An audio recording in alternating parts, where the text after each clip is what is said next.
લોકમત ન્યૂઝમાં આપનું સ્વાગત છે। વડોદરા શહેર અને આસપાસના વિસ્તારોમાં માર્ગ અકસ્માતોની ઘટનાઓમાં સતત વધારો જોવા મળી રહ્યો છે। છેલ્લા 10 કલાક દરમિયાન કપુરાઈથી જાંબવા ચોકડી વચ્ચે બે અલગ અલગ જીવલેણ અકસ્માતોમાં બે લોકોના મૃત્યુ થતા ચકચાર મચી જવા પામી હતી।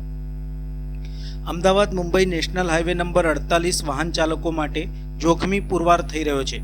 પૂરપાટ ઝડપે જઈ રહેલ બે ટ્રકની ટક્કરે એક યુવકે પોતાનો જીવ ગુમાવ્યો છે। ઘટનાની જાણ થતાં કપુરાઈ પોલીસે ઘટના સ્થળે દોડી આવી હતી અને મૃતદેહને પીએમ અર્થે એસએચજી હોસ્પિટલમાં મોકલી આપ્યો હતો। વડોદરા શહેરના મકરપુરા રોડ ઉપર આવેલ જશોદા કોલોનીમાં રહેતા પ્રદ્યુમન યાદવ ઉંમર 29 બાઇક લઈને પોતાના ઘરેથી નીકળ્યો હતો અને કંપનીના કામે સંતરામપુર જઈ રહ્યો હતો।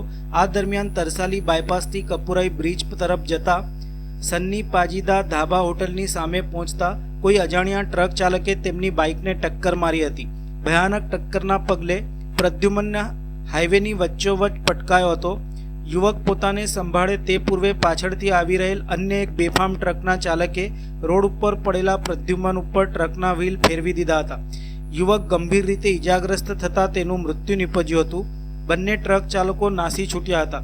ઘટનાની જાણ થતાં જ આજુબાજુના લોકો એકત્ર થઈ ગયા હતા અને જનરક્ષક 112 પોલીસની ટીમને જાણ કરી હતી। પોલીસે ઘટના સ્થળે પહોંચીને ટ્રાફિક હળવો કરાવ્યો હતો। ત્યારબાદ 108 એમ્બ્યુલન્સ મારફતે પ્રદ્યુમનના મૃતદેહને પીએમ અર્થે એસએચજી હોસ્પિટલ ખસેડવામાં આવ્યો હતો।